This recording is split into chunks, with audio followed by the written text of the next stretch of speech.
Exercise question 5.25.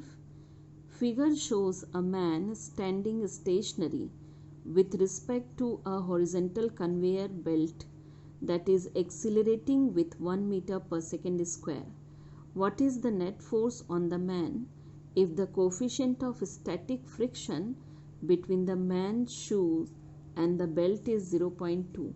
Up to what acceleration of the belt can the man continue to be stationary relative to the belt? Mass of the man is 65 kg.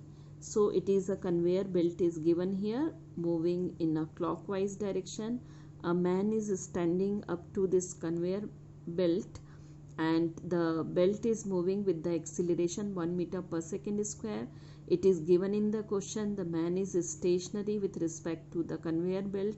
That means man is also moving with the same acceleration, that is 1 meter per second square in the same direction. So both are stationary to in respect of each other. Okay, in that situation we have to calculate the we have to calculate the force on the man, and we have to calculate up to what extent the man can be up to what acceleration the man can be stationary. Okay, so to calculate it, we'll see here, we'll just see that the acceleration given here, acceleration, it is given here, acceleration of conveyor belt, it is given here 1 meter per second square, and as the man is stationary, we'll write as the man is stationary with respect to belt, so the acceleration of man will be equal to acceleration of belt, and that is equal to 1 meter per second square. Mass is already given, this is 65 kg. So therefore we'll say the net force on the man will be equal to F, mass into acceleration. Mass is 65, acceleration is 1 meter per second, so the force will be 65 Newton. 65 Newton force will be there. Okay, now the coefficient of friction is given here. The coefficient of friction between the shoes of the man and the belt, that is mu is equal to 0.2, it is given here. But we know by the law of force of limiting friction, law of force of limiting friction, that F upon R is equal to mu, or we can say F is equal to mu R. And the reaction force, as you can see, the weight of the man mg will work downward, so the reaction of that belt will be working in upward direction. Okay, so here the R is equal to what? Mg. So what we'll find here, we will find F is equal to mu mg.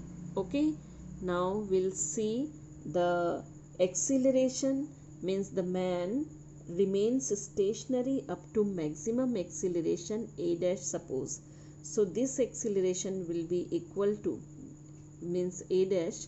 So in such situation you will find the force will be equal to mass into acceleration, that is m a dash. Okay, and in that situation this a dash, the force will be, you will find this force, it is equal to, it is F is equal to, this is m mu m g, you can say. This will be the maximum force. Okay, this will be the maximum force mu mg, that means the mu r, this can be the maximum force in that situation.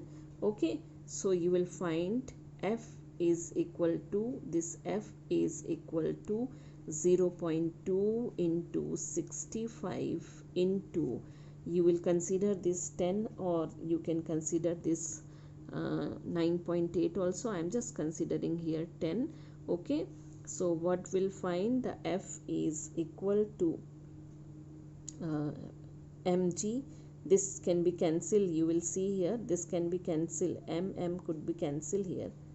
Okay, wait, m a dash, so this is m, this is 65 a dash, so the 65 will be cancelled, and the a dash will be, this a dash will be equal to what, this is equal to 0.2 into 10, this is equal to 0.2 into 10, so a dash is equal to 2 meter per second square. Once again I'm just telling you from here that F upon R is mu. We know by the force of limiting friction. Okay, so we'll just calculate F equal to mu R. This would be the friction force, that is F equal to mu R. Okay, so till this means F equal to mu R and R is equal to mg, as I explained to you here. So F equal to what, mu mg. So this friction would be equal to that acceleration, that means the friction would be equal to that maximum force. So this F is equal to the force which is working here is equal to mass into acceleration a dash, and this acceleration is the maximum acceleration up to what the man would be stationary. Okay, but just now this F and this F must be equal here, and so what we have calculated, the F mu mg is equal to ma dash, mu mg is equal to ma dash, would be cancelled, so a dash would be equal to mu g, or you can say that a dash equal to 0.2 into 10, so it is a dash equal to 2 meter per second square. So this is the acceleration, and this is the acceleration up to this acceleration of the belt, the man continue to be stationary relative to the belt. Exercise question 5.14. Given here, figure shows the position time graph of a particle of mass 4 kg. What is the force on the particle? T is less than 0. T is greater than 4 seconds. T is greater than 0 but less than 4 seconds, and impulse at t equal to 0 and t equal to 4 seconds. Consider one dimensional motion only. So the graph is given here. In this graph you will see in the x-axis it is mentioned time in second. In the y-axis it is mentioned position or distance, you can say, in the meter. At point O here, that means at t is equal to 0, the displacement is 0 here. But you will find at point A the graph is a straight line till O to A, means between O to A the graph is a straight line, and A to C the graph is also a straight line. Okay, now when we have to calculate t is less than 0 at the time t is less than 0, that means the negative x-axis you will consider here, or I am just considering the BO graph here. So at BO graph the object is at rest, that object is not started moving, so you will see that at this point we'll see object is at rest and because the object is rest, you will see that no acceleration will produce. There is no change in the velocity, so no acceleration is there. And if no acceleration is there, the force will be 0. Force will be 0. Okay, that means if no acceleration is there, if it is, you will say acceleration is 0, in such situation F would be also 0. So the net force is 0 here. Okay, now we have to see at point t greater than 4 second. Okay, you will find this is AC graph. This is AC graph, and this will also, because it is parallel to the time axis, we can easily say it is at rest. The object, the body is at rest. Okay, so when the body is at rest means A is 0 and F is again 0. Now see for the third case, that is when t is greater than 0 second but less than 4 second. That means you will consider graph OA here. OA graph, you will see this is also a straight line indicating a uniform circular motion, indicating a uniform motion here. Uniform motion means there is no change in velocity here. So no change in velocity, then again acceleration is 0, and so again the force will be 0. Okay, so all 3 slots of time, that means the t is less than 0, when t is more than 4 second, when t is between 0 and 4 second. So the object is always in, you will find either in the rest position or in the uniform motion. So according to Newton's first law of motion, we know very well if the object is at rest or if it is moving in one direction, a straight direction, with the uniform velocity, there will be no acceleration, there will be no external agency, there will be no force. Okay, now come to the B section. It is saying here we have to calculate impulse at t equal to 0. Just to calculate impulse at t equal to 0, we'll find here before and after 0 we will calculate. Okay, so we'll find that before t is equal to 0 second, the velocity, initial velocity is 0, object is at rest. But what we'll find after t equal to 0 second, okay, that velocity will be v is equal to x upon t, and this is x is, you can find here 3 meter in 4 seconds, so 3 upon 4 meter per second. Okay, that means what we'll find, there is change in velocity before and after t equal to 0 second. So that means there will be change in momentum and it will be equal to impulse. So impulse is change in momentum. Impulse is change in momentum, or we can say it is equal to mv minus u. M is what here? M is 4 kg, and you will find this is v is 3 upon 4 meter per second, 0 it is, okay, and this is in meter per second. So 3 upon 4 minus 0 is 3 upon 4 only, and 4 will be cancelled. So what we'll find, the impulse is 3 kg meter per second. Okay, now we have to calculate impulse at t equal to 4 second. So t equal to 4 second also we will see here, before t equal to 4 second and after t equal to 4 second we will calculate. before t is equal to 4 seconds, the object is in motion and the velocity which you consider as u is equal to 3 upon 4 meter per second. Okay, but after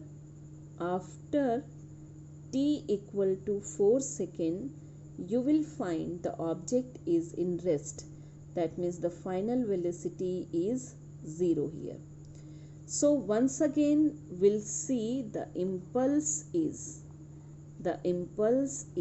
change in momentum, that is equal to mv minus u, but this time v is 0 and m is 4 here, 4 kg, v is 0 and u is 3 upon 4, 4 would be cancelled, it will come minus 3 kg meter per second.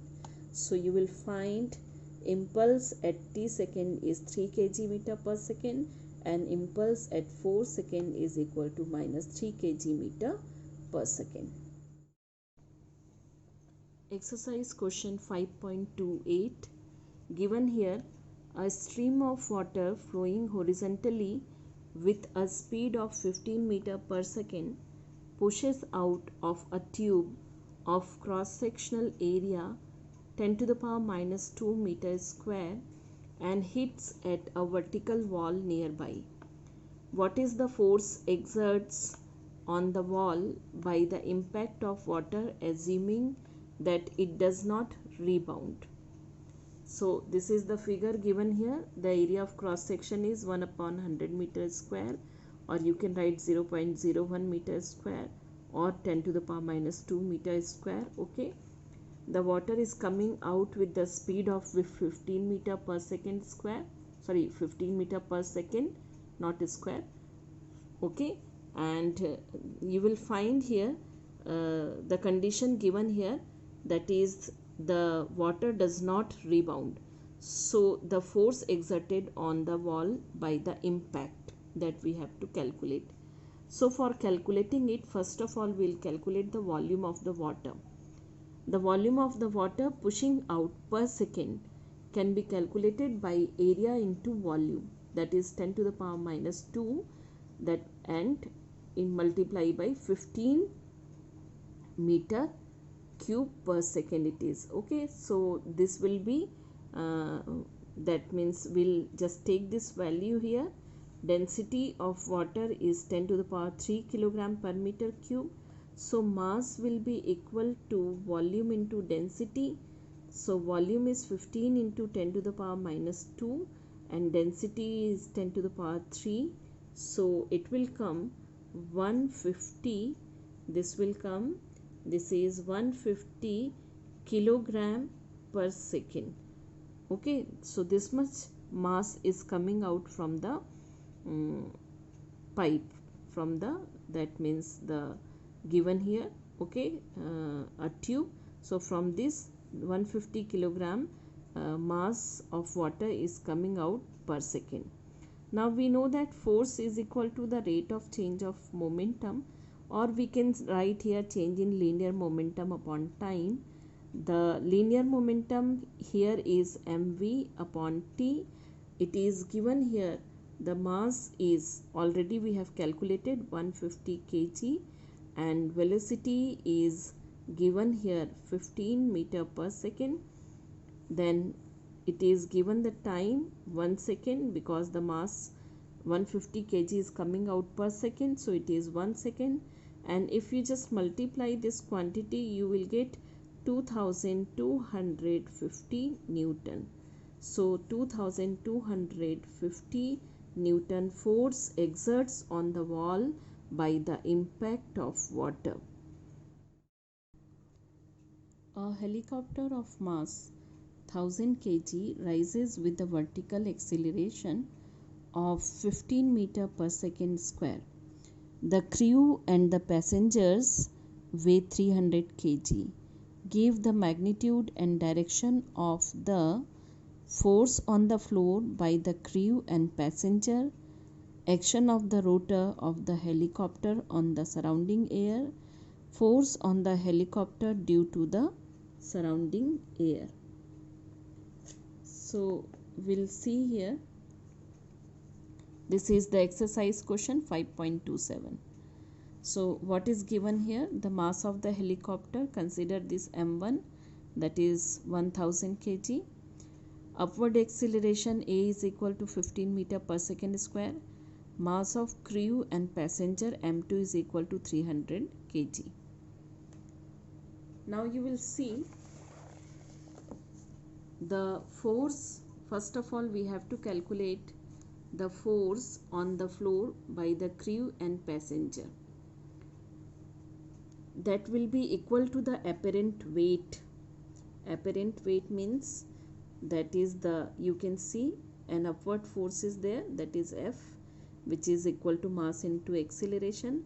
A downward force is there, that is mg, and whatever the normal reaction is there of this, that is in the upward direction r, that will be the apparent weight, and that can be the force on the floor by the crew and passenger. So actually we have to calculate r here. You will see that r minus mg will provide ma, that is r equal to ma plus mg, or you can say r is equal to m in bracket a plus g. That means the normal reaction r, the mass of the crew and passenger is given here 300 kg. This acceleration a is 15 meter per second square, and g is given here, that is 10 meter per second square. Either you can write 9.8 or you can write 10 anyway, but for the convenience or for numerical purpose, if it is not given to you, in that case it is better you will calculate you will keep this value as 10 meter per second square. Okay, now you will see here, this is equal to 300 multiply by 25, or we can say this is 7500 Newton. The normal reaction will be equal to 7500 Newton. So this is the force on the floor by the crew and passenger. Now second, we have to calculate here action of the rotor of the helicopter on the surrounding air. So to calculate it, we'll write here, this is action of the rotor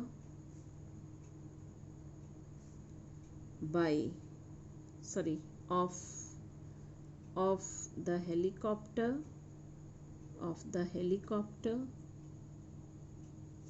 on the surrounding air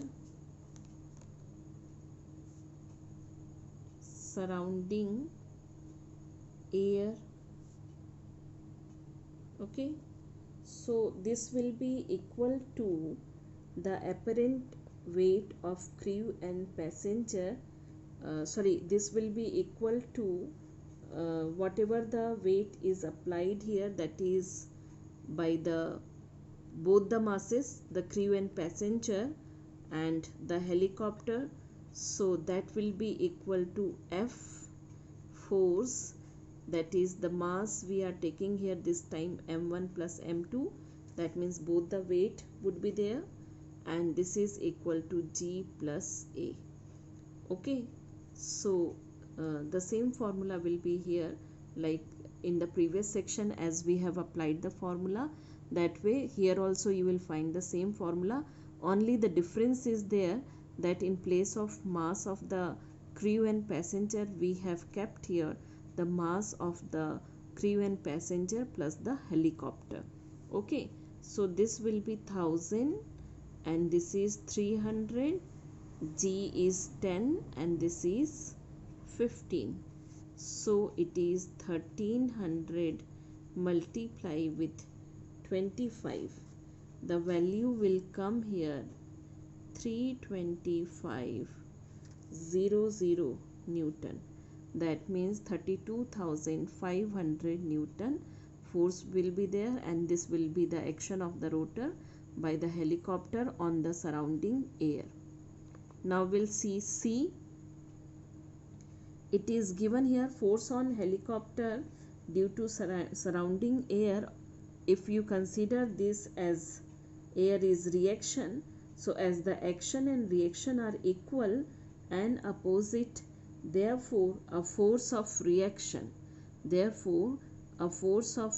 is also F, and it is equal in magnitude as it was in the previous section, that is 32,500 Newton, but the direction will be opposite. This is in the negative direction. That means you find the action of the rotor of the helicopter on the surrounding air. It is in the downward direction. This one is the downward direction. So you will find this will be the vertically upward direction. It will be the vertically upward direction. It is a reaction force, that is the force on the helicopter due to the surrounding air. Exercise question 5.30. An aircraft executes a horizontal loop at a speed of 720 km per hour with its wings bent at 15 degree. What is the radius of the loop? So theta is given here 15 degree. Velocity is given here 720 km per hour. This is the speed.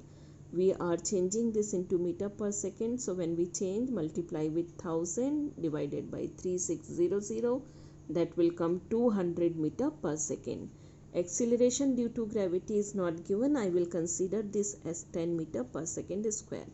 We know already that for bending, the tan theta must be equal to v square upon rg, or the radius of that loop would be equal to v square upon g tan theta. So v is 200, g is 10, tan theta is 15 degree. Put all this value here, 200 multiplied by 200 divided by 10. 1015 by table you can watch it, or if this type of question is given to you, obviously the value of 10-15 degree is given to you in that situation. So no need to search table and all. Either you have to provide the table or you have to provide direct value. Okay, so I am just looking from the table and putting the value here, that is 0.2626, and if I calculate, the value will come 15,232 meter, or you can say 15.232 kilometer. So the radius of loop would be equal to 15.232 kilometer. Exercise question 5.29. 10 1 rupee coins per hour put on the top of one another on a table. Each coin has a mass m kg. Give the magnitude and the direction of the force on the 7th coin counted from the bottom due to all coins above it, and the force on the 7th coin by the 8th coin, and the reaction of the 6th coin on the 7th coin. So these three things we have to calculate. First of all, we'll see mass is given m kg, means each 10 rupee mass is m kg. 10 rupee mass is 10 m kg would be there, and they are arranging in one, means on the top of one another one on a table. Okay, so that means it will take the shape of the cylinder. Now you will see which we have to calculate. The force on 7th coin, is due to weight of 3 coins lying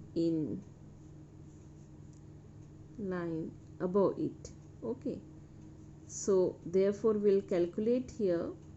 Look at here, this is the coin, the seventh one. Above it one more coin is there, then one more coin is there, that is this is the eighth one, this is the ninth one, and this is the 10th one. So 3 coins will be there above it. That means these 3 together will apply the force on the this 7th coin. Okay, so the total force F will be equal to, the 3 coin mass will be 3m. If the mass of one coin is m, so 3 coin mass will be 3m. So mass multiply with acceleration due to gravity here, that is mg, you can say. Okay, so 3 mg force will be applied, you can say 3 mg force, or simply you can say here 3m into, if just put the value of g as 10, so it will be 30m Newton. 30m Newton force will be applied on the 7th coin due to the above 3 coins. Okay, now you will see the next. It is asked that the 8th coin is, means here it is the force on the 7th coin by the 8th coin. So 8th coin is applying the force on it. Okay, and the 8th coin is applying the force individually, but above it the 2 more coins are there, that is the 9th one and the 10th one. So these 2 are also applying the force, so it will be equal to what? It is the sum of the mass of the 8th coin, you will say the force applied by the 8th coin, that is equal to mg, plus the force applied by the 2 more coins on the 8th coin, that is 2 mg. Okay, that means this is also 3 mg, you can say, or 3 m into 10, you will say 30 m Newton. So here also the force on the 7th coin due to the 8th coin is also equal to 30 m Newton. Now we'll see the third one case. The third case in which we'll see here, that is the reaction of the 6th coin on the 7th coin. So reaction of the 6th coin will be below here, this is the 6th, and 7th coin will be above. So if you just want to calculate the reaction of the 6th coin on 7th, so it will be in upward direction, that is in the means opposite to the acceleration due to gravity, you will say. So we'll calculate here the reaction of 6th coin, the reaction of 6th coin on the 7th. This will be equal to R, which is equal to minus F. Minus F is what? This F is the force. This F is the force applied by the 7th, 8th, 9th, 10th. These 4 coins are applying a downward force here, and the reaction of the 6th coin on 7th will be upward, which balance this downward force. That means the reaction of the 6th coin is nothing else, it is the force applied on the 7th coin, the force applied on the 6th coin due to the all 4 coins above it. Okay, but the direction will be negative, so minus F it is, and minus 4 mg, or you can say minus 4 m10 Newton, or I will say here minus 40 m Newton. So this will be the force here, that is the reaction force of the 6th coin on the 7th coin, and the minus sign indicates that the reaction acts vertically upward opposite to the weight.